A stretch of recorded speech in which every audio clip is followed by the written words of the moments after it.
Let's get indaba ze-1KZN TV oyifundela uSamukeli Soka Nqulunga ngikubingelele mbukeli asikubhekele hamba phambili usuku namhlanje. AmaNazaretha adumise nesilo enyongeni bafuna iqini yokulwa nodlame lobulili kanti idili lomculo lizohlomulisa amaciko. Bekuphume ngisho nesinedoloko kwinkonzo yesabatha yebandla lamaNazaretha sebuhleni ebisesigodlweni enyokeni kwaNongoma enyakathonele kaMthaniya. Lenkonzo ibimbusisele ngonyazi lwezulu kanye nesilo indlula mithemaKhosi. Aphume ngobuningi amaNazaretha ukuzokwethamela inkonzo yaminyaka yonke ebanjwa eNdlunkulu. Ngokujwayelekile lenkonzo yandulela umkhosi woselwa obanjwa ngoNovember. Ekhuluma nabezindaba umntwana uThulani ongumxhumanisi phakathi kweNdlunkulu kanjalo nabezindaba uveze ukuthi ngonyaka u2013 isilo umdlokombane samemezela inkosi yamaNazaretha ukuba isizobusisa lo mkhosi ngaphambi ukuthi ke uqale nokuyiyona nto ke esaqhubeka nanamuhla.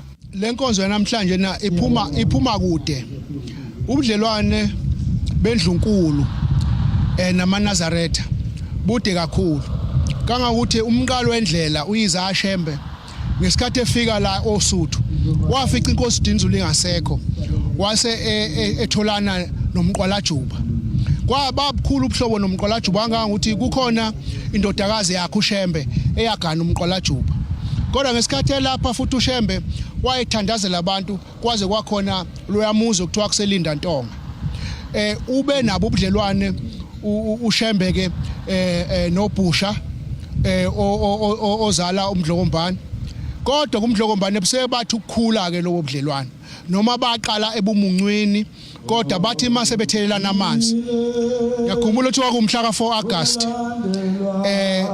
waphuma inkomo ezishumi ziphuma onyazini isilo samukela uxolo ngeenkabe ezimbili kwase kuthiwa ke ngoNovember ka2013 kuzoba nomgidi nesabatha nomgidi okwathi kulowo mgidi inkosi ke umdlokombane wayisethi nyazi ngoba kuqondane nomkhosi woselwa sekuzothi njalo ngoNovember uma kuzoba nomkhosi woselwa uqhamuke uzoqalela umkhuleko wongena emkhosini woselwa sekunyaka ka13 ke lo ngenhlahla ke isilesibusayo indlula mithi sona ke vele sayikhetha inkosi yamaNazaretha siyilunga eliphelele kusho ukuthi biyagcwala ubudlelwane obukhona phakathi kweNdlunkulu njoba sikhona nje namhlanje na uShembe ushilo ngoba into esingayichaza ngesikhathi uShembe engeniswa isilo la enyokeni isilo sahlaba inkabi samthela ngenyongo sathi mntakamayekisa noma ngingasekho uyohlala wenza umkhuleko sengishiye kune significant ukuthi kube khona lenkonzo la enyokeni oSuthu noma umdlokombane engasekho inkonzo kwimemory sikhumbula umdlokombane ngalenkonzo sithemba ukuthi naye amathamba akayanyakaza lapha emahashini mangabe sinyakaza kanje ngikhumbula ngelanga isilo umdlokombane sadlula mina sesibedlela sihambela nje wayeshesha ke lo mnumzane obonke lihamba elibungu eshesha wathi hayi mntakamayisa wayingiza kanjalo uthi mntakamayisa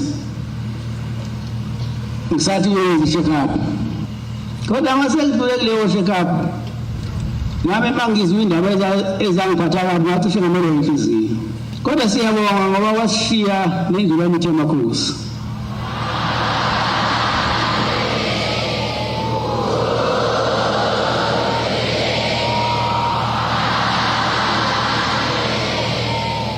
Ngiyancenga ngamaNazaretha amahle nezulu omnyama onjela zimhlophe ubani lento lesiyenza namhlanje izingonakala ngoba phela yoboniwa yithi asikuke siqhenye ngamagugu ethu singafuni ukwenzela sizenzele ngoba mawuthi uzokwenzelwa uyabona umuntu la esendweni ufone one athi mayisezohamba emhlabeni bese qhuba imbuzi noma ubona ukuthi kuyehudela lo imbuzi uyocela intethelo lokubona sifisa kazokuhamba manje kambili ukufuna ukwenzelwa ngiyafisa amaNazaretha mina ngokwami ngifuni ngithanda ukwenzelwa ngifuna ukuthi nizenzele izinto futhi izinto eziningi mazenziwa la esigodlweni ningahambeli into ngihambele eduzane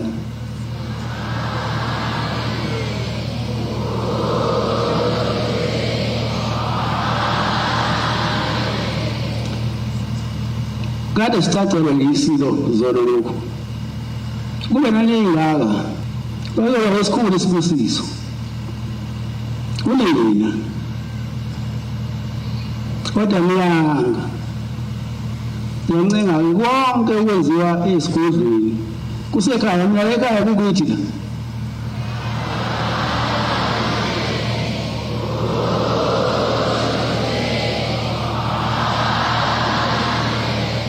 akukuyithi la wathi uyangiphelezela omunye umuntu la ethi ngisesilweni sanda simqede sathi uphelezela unyazo losaphi wena owazi unyazo lwalekhaya suka la ikhuluma nezinkumbi zabazalwane indlulamithi yamakhosi yeduse ubuholi bamaNazaretha ngaphambi ukuba yenze izimemezelo esidabeni ze1 KZN TV nginguphiwe Mthembu enyokeni kwaNongoma. Izihlangano ezilwa nokuhlukunyezwa kwabesifazane nezingane kanjalo nodlame lwezobulili seziphonseleke umengameli wakuleli inselelo yokuqinisekisa ukuba ke wandisa izinsiza zokulwa nalesihlava. Lezi inhlangano zisho kanje njengoba kuqhubeka umkhankaso we16 days of activism ozoqala kusukela mhla zingama-25 kuLwezi kuze kube mhla zili-10 kuZibandlela. Njengoba uqhubeka umkhankaso uqwashisa ngodlame lokuhlukunyezwa ngobulili kanjalo nezingane, i16 days of activism for no violence against women and children, inhlangano iLifeline ithi isikhathi sokuqwashisa lesi. Mangabe ku16 days of activism insuku la eSouth Africa yonke izobe imile actually sizosenza iawareness siyaqwashisa kakhulukazi ngokuthi kukhona igender based violence ukuhlukumezana ongaba phakathi kwifamily kungaba phakathi kwamapartners kungaba ukuthi isingabala nokuhlukumeza kocansi okwenhlamba izinto nje ezihlukahlukene kuthinta kuze kuhambe kuze kuthinte ngisho nokuthi kuhlukumezana ngokukamoya nanemali futhi so sinendlela zokuhlukumezeka uthola ukuthi abantu abazi ukuthi kuyini but siyaqwashisa sifuna ukuthi abantu bakwazi beze bazokureporta. Le nhlangano ithi akhulile amacala okuhlukunyezwa ngobulili emphakathini. Sizama ukutshengisa ukuthi ama clients ethu from the community kukhona inkinga namagap esike sawabona akhona mangabe sikhuluma ngejustice system nezinto ezisuke zikanjalo. So izinto esobe sisibheka ke namhlanje ukuthi siyafisa ukuthi sikhona itrend esike sayibona as uLifeline njengoba sisebenza nemphakathi nje sibona ukuthi ama cases ethu esesiwa receive ngenyanga for GBV it's now ranging from 500 to 600 eMgungundlovu alone. When it comes to GBV it can be rape, it can be intimate partner violence. So le increase lesithe asike sisukume kusayi manje singalindi ukuthi kuze kube kukhulu kakhulu because every case counts. Ukhanyile uthi khona nabantu abasola ngokuhlukunyezwa kubeni kuyibona kumele basebenze ngokuvikela abantu. Lama cases lawo nje bo 500 to 600 sabona ukuthi kukhona abantu laba bama frontline workers esibonayo ukuthi bayambandakanyeka kulama cases lawo and simzwile upresident mangabe esho sajabula ukuthi usedeclareile wathi it's a disaster.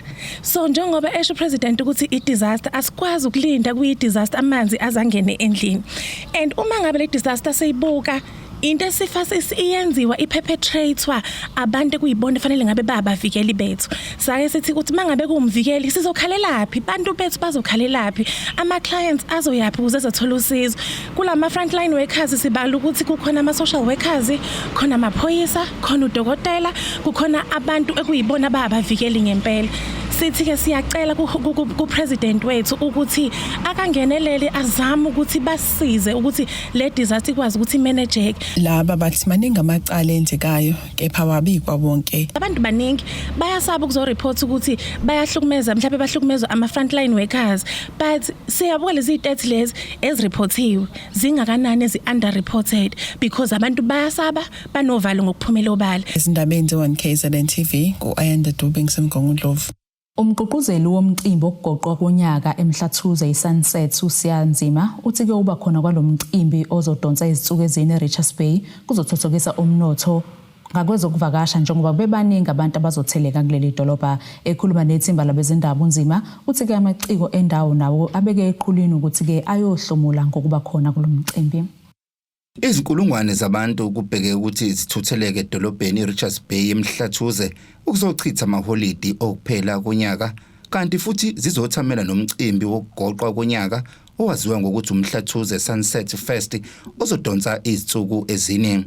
Omunye wabagqugquzeli balomcimbi uSiyanzima uthi lokhu kuzothuthukisa kakhulu umnotho ngakwezokuvakasha ngaphansi kwamasipala uMhlathuze.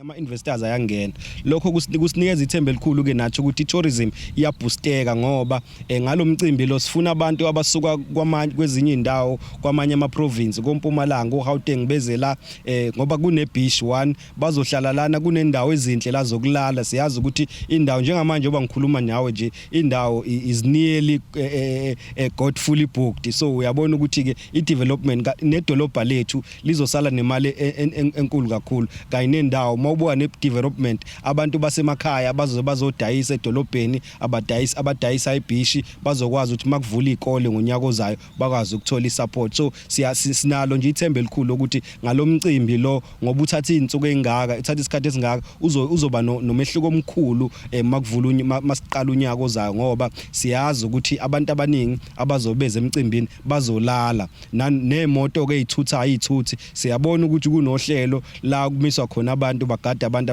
abashayela badle uphuzo oludakwayo. So siyathemba ukuthi nosomatekisi bendawo bazocosha kakhulu because abantu abazobasuka la baye beach ba-travela kucoshwa bona njalo osomatekisi nama-meter tax azobasebenza la eRichards Bay nasempangeni. uNzima uphinde waveza ukuthi amaciko asafufusa angaphansi kwesifundo King Cetshwayo azobhekelelwa kakhulu ekutheni ahlomule ngalomcimbi. Okwethu kulonyaka msakazi I think kuyaqala nqa emlandweni. We've got 98.5% wama artists locally azobe participate kule event. Uyabona ukuthi umehluko omkhulu kangakanani loyo. Ama-artists amaningi waseKing Cetshwayo nawaseMhlathuze lawa abantu ababe ngawanakile amaningi ngoba angaphandle mhlambe mangaphosisa awu6 or 7 ama-artists esiwathathe ngaphandle awase-KZN kodwa ukuthi awekho ngaphansi kwedistrict yethu. Amaningi wonke ama-artists angaphansi kwedistrict akusiyo yona-ke indlela yokuthi abazobenefita ngayo ukuperforma. Another way abazobenefita ngayo uma bangalicoshanga ithuba abanye lokuthi bangibele stage likhona ithuba abazolicosha ukusebenza njengalaba nje abano sound system ama-marquee yonke infrastructure esizoyidinga ukuze sikwazi ukuqhuba lo mcimbi kuzocosha wona futhi ama-local artists ngoba inhloso enkulu kakhulu ukudevelopa nokulekela development yakwi-city of uMhlathuze neKing Cetshwayo yonke nje ukwazi ukuthi sithuthukise umphakathi wakithi nama-artists. Lo mcimbi kulendele ukuthi uqale mhla zingama-30 kuZibandlela ngamahlaya bese kuthi ngomhla zingama-31 kube nokuhlukanisa unyaka ozokuba senkundleni uMhlathuze Sports Complex uze uphothulwe eBeach mhla lolunye kuMasingana kuya kumhla zimbili. Amathikithi lomcimbi asaqalile ukutholakala. Ezindabeni zwa KZN TV bikuthi abantu maphumulo eRichards Bay. Asithishelele etolo sibasiqhubeke nazo indaba zethu.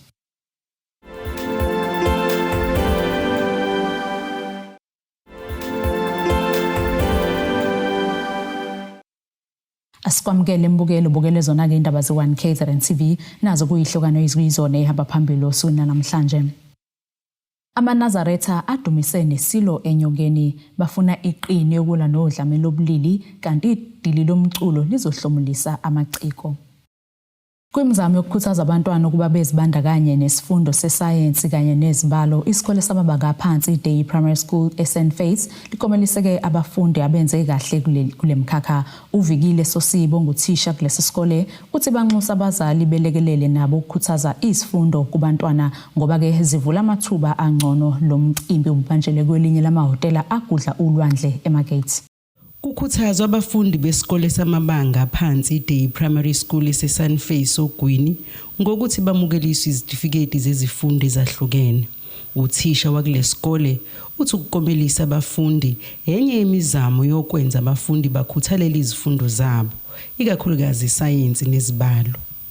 Sikhona la sihlangene sinabantwana sobakomelisa ngesitifiketi nangama awards sinawo ama top achievers kakhulukazi kwi natural sciences ngoba thina sala bangena phansi sinenawo futhi awo maths no geography.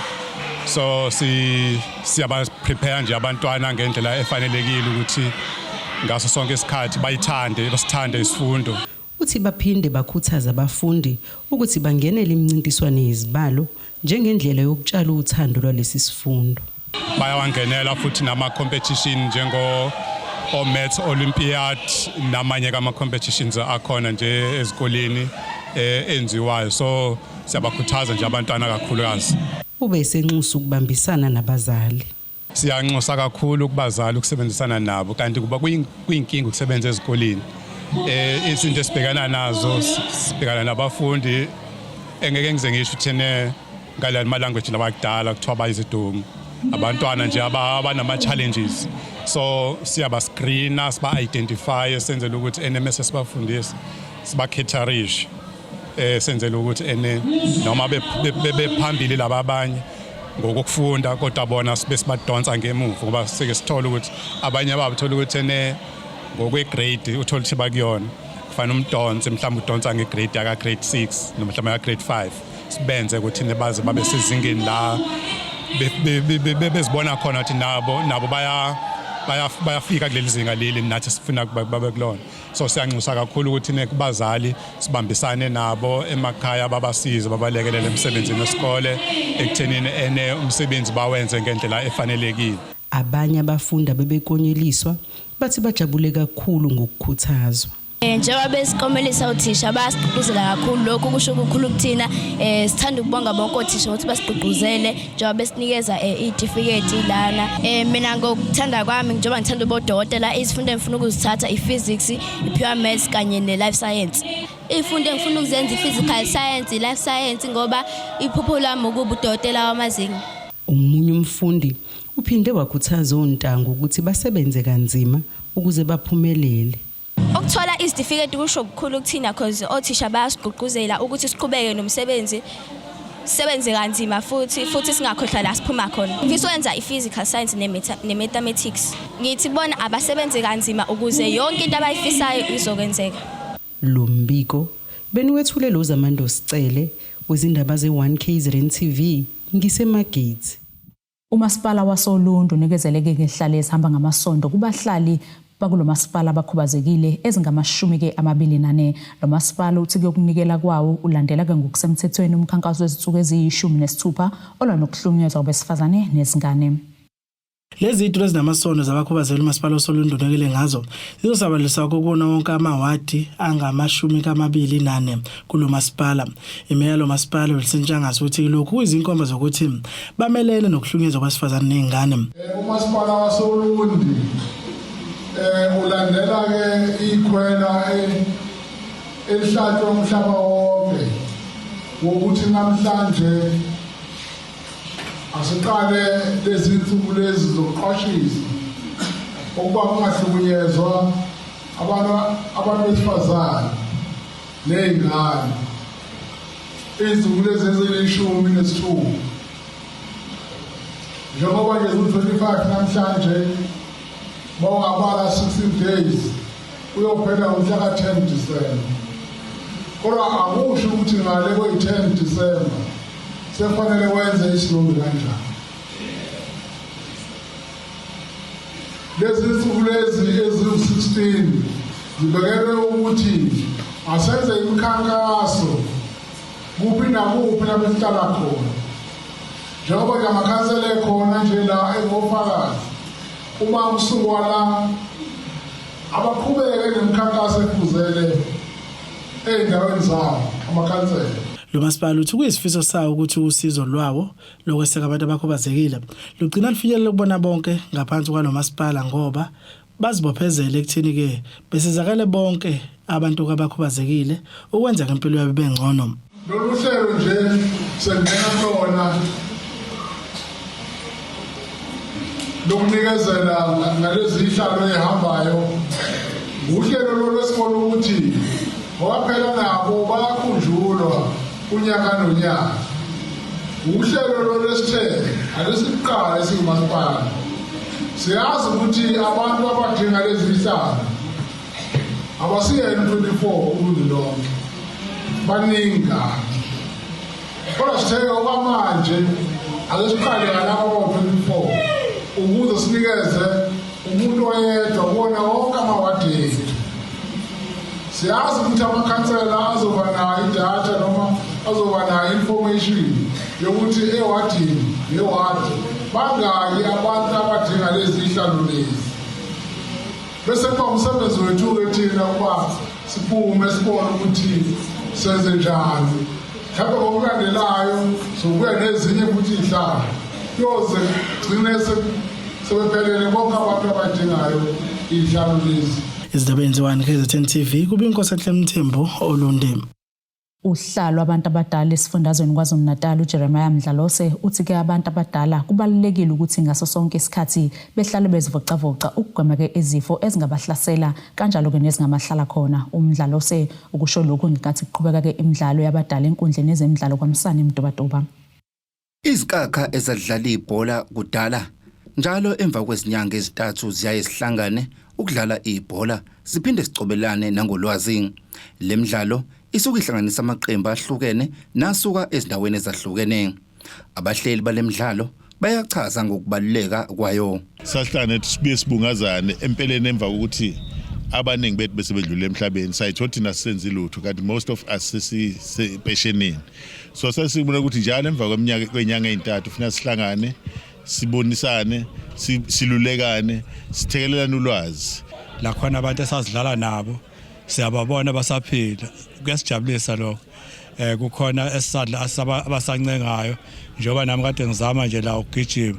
Lokho kuyangilekelela empilweni nje kunginciphisela ukuthi ngiye kancane kwaDokotela kodwa isikhathi esiningi ngibe segroundini. Okunye ukuqhakanjisiwe ilezi inkakha ngalemidlalo ukusiza ukuthi sihlale siphilile ngokwempilo njoba kusawufana nokuthi ziyazivocavoca ngokudlala ibhola. Lemidlalo ebibanjelwe kwaMsana eMtubatuba ibihlanganisa amaqembu ayisithupha asuka ezindaweni ezahlukene. Kulamaqembu kukhona ebelisuka Olundi, iseKingindlovu, isesikhaleni kanjalo nasempangeni nawaseMtubatuba. uNkulunkulu uyakunikeza italent kodwa into yokudlala i-short career into nje emfishane kakhulu. So ke kubalulekile ukuthi umuntu angahlali ezidakamizweni aqhelelane nazo ngoba uma ngabe ezoyisondeza nazo akuhlangani konke kuphasa kodwa. Kufanele abantu nabo ngabayanikezwa ithuba lokuthi kudlala ngoba kulungisa impilo, kwakha impilo kanti futhi kuyisifundo kubantu abancane. La kwi-grandstand kunabantu abancane ababukayo abanye yabezwa nje ukuthi ayi bayabona kwakukhona ikhono noma ke imizimba ingasavumi. Khona manjalo usekela meya waseMtubatuba uveze ukuthi ukwakhiwa kwezinkundla kuzosiza kakhulu ekusizeni intsha ukuthi ingasitholi isebenzisa isidakamizwa kodwa ikwazi ukusebenzisa amakhono ngokudlala ibhola. Lokhu ukusho ngenkathi usekela meya behambele endaweni yakwaNkombose kuWard 18. Athi ake siqale kakhulu ngokuthi asakhe inkundla zemidlalo ziningi akuyona yodwa lena la. Umuye what 15 le emachibini khona inkundla zemidlalo nayo kwi-level efanayo nale. Umuya ngapha edukudu khona inkundla zemidlalo. Izindaba ezenziwa KZN TV bikuthabani maphumulo eMtubatuba. Asiphinde futhi seyitolo sobe siqhubeke nazo indaba zethu.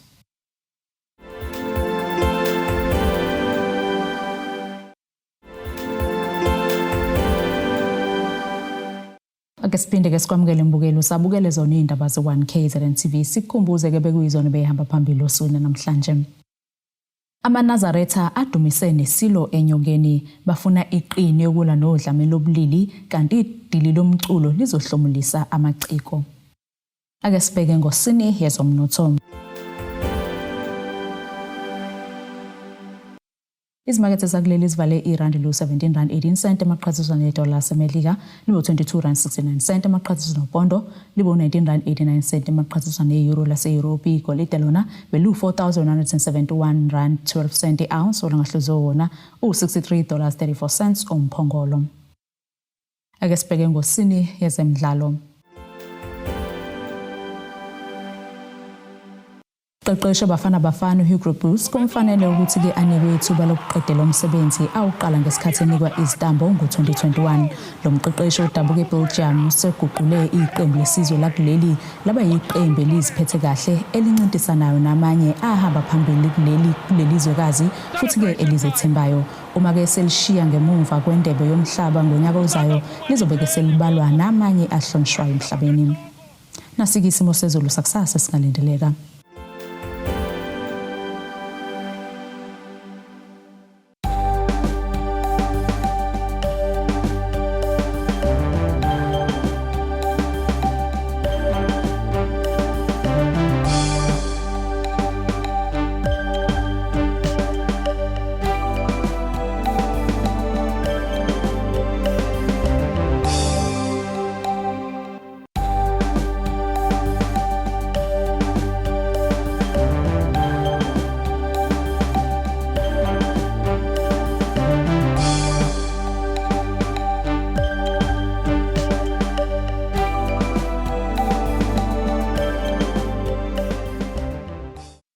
Mbukeli siyakuqa bese kuphathele zona sona namhlanje. Mina nawe sesophinde sihlangane futhi ngesikhathi esilandelayo. Nisale kahle.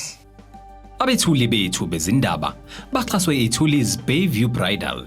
Ungabashayela kulezi zinombolo ezivelile.